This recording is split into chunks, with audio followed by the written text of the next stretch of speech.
Hello everyone, कैसे हैं आप सब। कल हमने पार्ट्स ऑफ स्पीच का पार्ट 6 कवर किया था, प्रेपोजिशंस। और आज हम पार्ट 7 कवर करेंगे, द कंजंक्शन। तो let's start the video. Conjunction को हिंदी ग्रामर में कहते हैं संयोजक। ठीक है। कंजंक्शन वह शब्द होता है जो वाक्यों मतलब सेंटेंसेस या शब्दों जो वर्ड्स को आपस में जोड़ता है। इसको इंग्लिश में कनेक्टर्स भी कहते हैं या फिर ब्रिजेस भी कहते हैं। तो a conjunction is a word which merely joins together sentences and sometimes words. They act as connectors और ब्रिजेस इन इंग्लिश ग्रामर। जैसे कि फॉर एग्जाम्पल है, Ram and Hari are brothers here. तो यहाँ पे दो शब्दों को जोड़ रहा है। यहाँ एंड जो है वो दो शब्दों को जोड़ रहा है, राम को और हरी को। Birds fly and fish swim. तो यहाँ पे जो एंड है वो दो सेंटेंसेस को जोड़ रहा है, bird flies and fish swim. तो ये होता है हमारा कंजंक्शन। ठीक है। तो अब देखते हैं मेन क्लासेस ऑफ कंजंक्शन के बारे में। तो जो कंजंक्शंस होते हैं वो it is divided into two main classes. पहला है कोऑर्डिनेटिंग कंजंक्शंस और दूसरा है सब कोऑर्डिनेटिंग कंजंक्शंस। यहाँ पे एक नोट है इम्पोर्टेंट कि अनलाइक रिलेटिव प्रोनाउंस और relative adverbs, conjunctions do not perform any other work except joining। जो इसका मतलब है कि जो प्रोनाउन होता है या फिर रिलेटिव एडवर्ब होता है, जो कंजंक्शन होता है उसका काम कुछ और नहीं होता, वो सिर्फ और सिर्फ दो शब्दों को या दो सेंटेंसेस को जोड़ना, वही उसका सबसे इम्पोर्टेंट काम होता है और कुछ नहीं होता है। तो पहले देखते हैं कोऑर्डिनेटिंग कंजंक्शंस। तो coordinating conjunctions join together clauses of equal rank और इम्पोर्टेंस। मतलब ये उन वाक्यों या उपवाक्यों यानी क्लॉजेस को जोड़ते हैं जो समान महत्व के हों। मतलब इम्पोर्टेंट जो चीज़ें होती हैं उनको जोड़ते हैं। इसे याद रखने के लिए आप मतलब जो वर्ड हैं उसको याद रखने के लिए आप एक फन बॉय रूल लगा सकते हैं। Fan boy, for and, nor, but, or, yet और सो। ये रूल फन बॉयज। ठीक है, आप ये नियम का उपयोग कर सकते हैं। कारण, जोड़ना, नहीं, विरोध करना, विकल्प, फिर भी और परिणाम। मैं लिख देती हूँ आपके लिए ताकि आपको यहाँ पे हेल्पफुल हो जाए। कारण,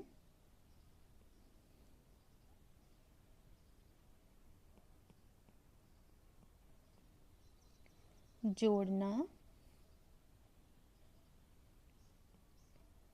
नहीं,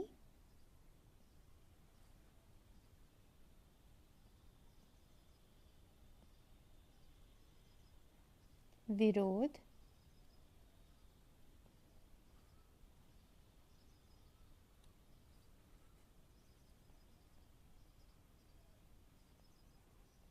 विकल्प,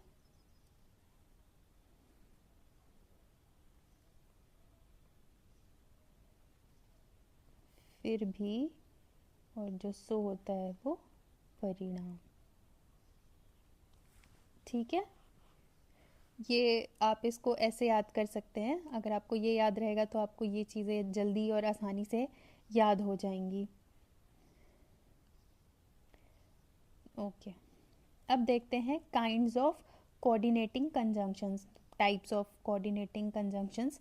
पहला होता है क्यूमुलेटिव, दूसरा है एडवर्सिटिव, तीसरा अल्टरनेटिव और चौथा आता है इलेटिव। तो जो क्यूमुलेटिव होता है वो केवल एक कथन मतलब एक स्टेटमेंट को दूसरे से जोड़ने के लिए यूज़ होता है, इस्तेमाल करते हैं, जैसे एंड, ऑल्सो, बोथ, ये सारे शब्द। जो एडवर्सेटिव होता है वो विरोध या अंतर बताने के लिए होता है, किसी को अपोज करना या डिफरेंस बताना, उसके लिए यूज़ होता है, जैसे कि but, still, yet, nevertheless. Alternative जो होता है वो विकल्प देने के लिए होता है, तो चॉइस देने के लिए होता है, नॉर, और, ईदर और नीदर, ऐसे सारे शब्द जो होते हैं। फिर जो इलेक्टिव होता है वो जो अनुमान या परिमाण बताते हैं, जैसे सो, फॉर, सो, देयरफॉर, ये सारे शब्द का इस्तेमाल होता है। ये टाइप्स ऑफ कोऑर्डिनेटिव कंजंक्शंस होते हैं। अब आते हैं सब कोऑर्डिनेटिव कंजंक्शंस पे। सब कोऑर्डिनेटिव कंजंक्शंस को हिंदी में, अच्छा मैंने आपको ये नहीं बताया कि कोऑर्डिनेटिंग कंजंक्शंस को हिंदी में क्या कहते हैं। तो कोऑर्डिनेटिंग कंजंक्शंस को हिंदी में कहते हैं समान पदीय संयोजक। यहाँ ऊपर लिख देती हूँ मैं, समान पदीय संयोजक, ठीक है। और सब कोऑर्डिनेटिंग कंजंक्शंस को हिंदी में कहते हैं आश्रित संयोजक, ठीक है। तो जो सब कोऑर्डिनेटिंग कंजंक्शन होता है ये एक मुख्य वाक्य माने जो मेन क्लॉज होता है को एक आश्रित यानी डिपेंडेंट क्लॉज से जोड़ता है। जो मेन वर्ड जो मेन मतलब वर्ड होता है उसको जो है वो डिपेंडेंट वर्ड से जोड़ता है, ठीक है। ये काम होता है सबऑर्डिनेटिंग कंजंक्शंस का। तो जो कॉमन कंजंक्शंस होते हैं, सबऑर्डिनेटिंग कंजंक्शंस होते हैं, after, because, if, that, though, although, till, before, unless, as, when, where, while, ये सारे होते हैं common subordinating conjunctions. For example, if I will go if you come. Main word connecting with dependent word, ये होता है।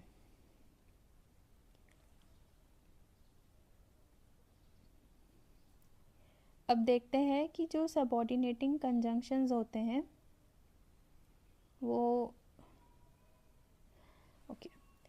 Conjunctions classifying by meaning, time जो दर्शाता है उसकी वहाँ पे इस्तेमाल होता है before, since, after, until. Cause और रीज़न जो दर्शाता है वो बिकॉज, एज, सिंस होता है। पर्पस जो दर्शाता है वो दैट, लीस्ट, सो, दैट, ये सारे वर्ड्स होते हैं। कंडीशन जो दर्शाता है वो इफ़, अनलेस, वेदर होता है। और कंसेशंस जो दर्शाता है वो दो या ऑल दो होता है, ठीक है। फिर है कोरिलेटिव कंजंक्शंस, ये इसको कहते हैं जोड़ीदार संयोजक।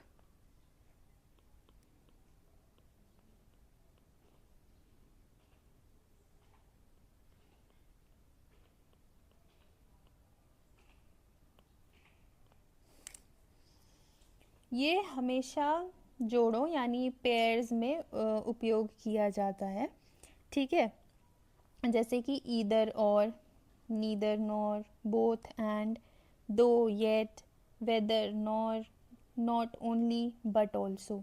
जैसे either take it or leave it, is it neither useful nor ornamental, ठीक है।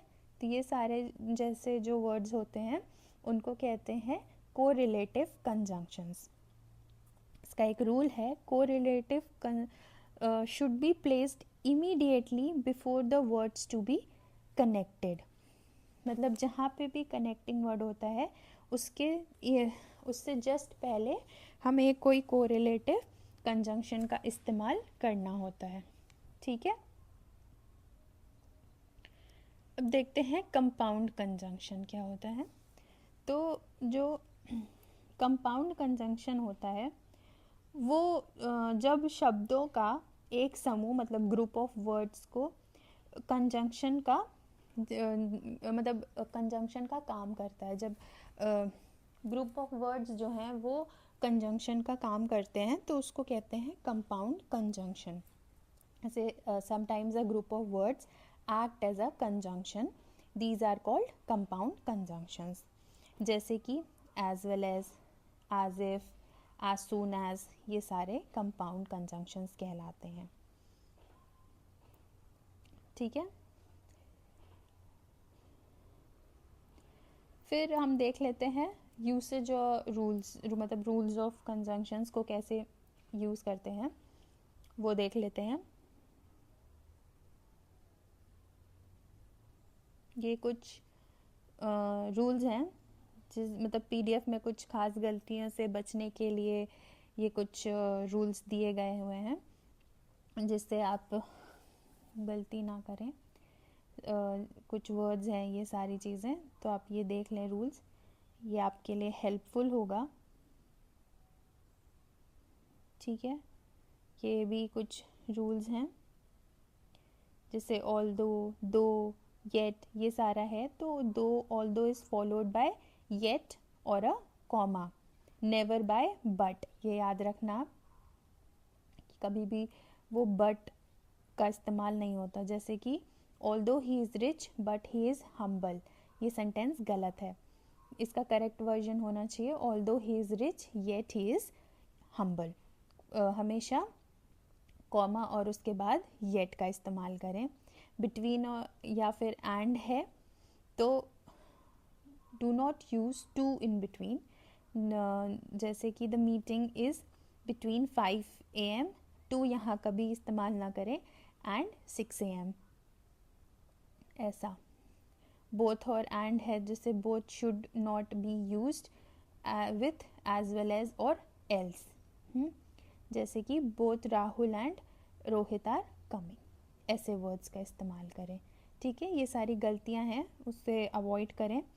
ये कुछ एक्सरसाइजेज हैं, कुछ क्वेश्चंस हैं जो मैं हर पीडीएफ में आपको देती हूँ और आई होप कि आप ये प्रैक्टिस करते हैं और ये क्वेश्चंस आपके हेल्पफुल होते हैं। बाकी आपको ये मतलब पीडीएफ चाहिए तो इसका लिंक मेरे टेलीग्राम चैनल पे मिलेगा और मेरे टेलीग्राम चैनल का लिंक आपको डिस्क्रिप्शन में मिल जाएगा। आई होप मैंने आपको अभी तक जितने भी टॉपिक्स बताए हैं वो सारे क्लियर हैं। अगर आपको कोई भी डाउट है तो आप प्लीज़ मुझे कमेंट डाउन बिलो करके अपनी क्वेरी पूछ सकते हैं। So thank you so much for today. I hope आपको ये सारी चीज़ें समझ में आई हो। Thank you. Please share, comment and like my videos for further topics. Thank you.